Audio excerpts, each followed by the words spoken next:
The world's largest hospitals on water, called Mercy ships, have been sailing the globe since 1978. Medical staff have performed more than 120,000 surgeries, hundreds of thousands of dental and other procedures for free. Africa Mercy just wrapped up a 10-month stint in Madagascar, providing care to thousands.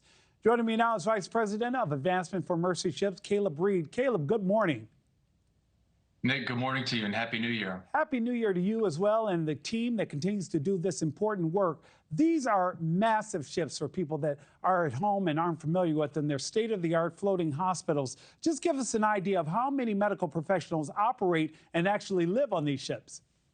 Absolutely, Nick. It's really a tremendous model. We have two state-of-the-art floating hospital ships currently docked in both East Africa and West Africa. And this year alone, we've had over 3,200 volunteers in a medical capacity and non-medical capacity serving this mission to bring hope and healing to these nations. And Caleb, it's important to remember, too, that they float through some unfriendly areas and aren't always going to places that are the friendliest. Talk to us about that.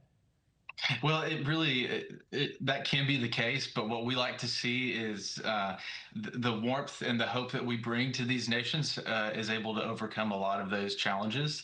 And it's something that we receive a benefit in return from bringing this. And of course, the nations and the patients, you see some of these kids and families in the videos. The impact is not just on the patient, but on the local community and families as well. And we love being a part of that. And Caleb, I mention that only because it's important for people at home to know that the men and women who are on these ships are doing this life-changing work, and sometimes they are putting themselves at risk, and they're going to places where people may not be as trusting or as familiar, but they leave knowing that they've done the good work, and they change the lives of those with whom they've interacted. And that's the message I wanted people at home to know, that it's not just a cruise, that the real work is being done, Caleb.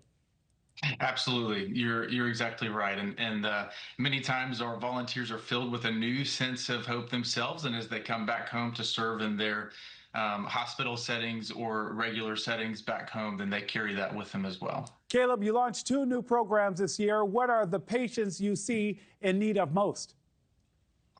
We have 7 different surgery types that we offer, everything from cleft lip and cleft palate to eye surgeries and many others. And so we have a team that assesses what the greatest needs are in these countries and then recruit the volunteers and specific surgeon types to meet some of these needs.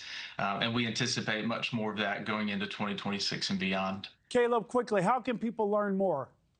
Yeah, mercyships.org.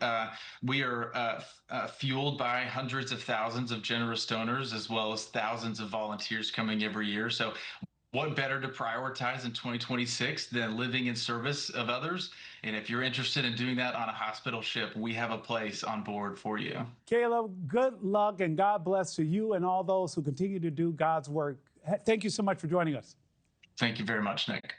Thank you for watching. Subscribe below and download our NewsNation app right now on your phone, and you will get fact-based, unbiased news for all Americans.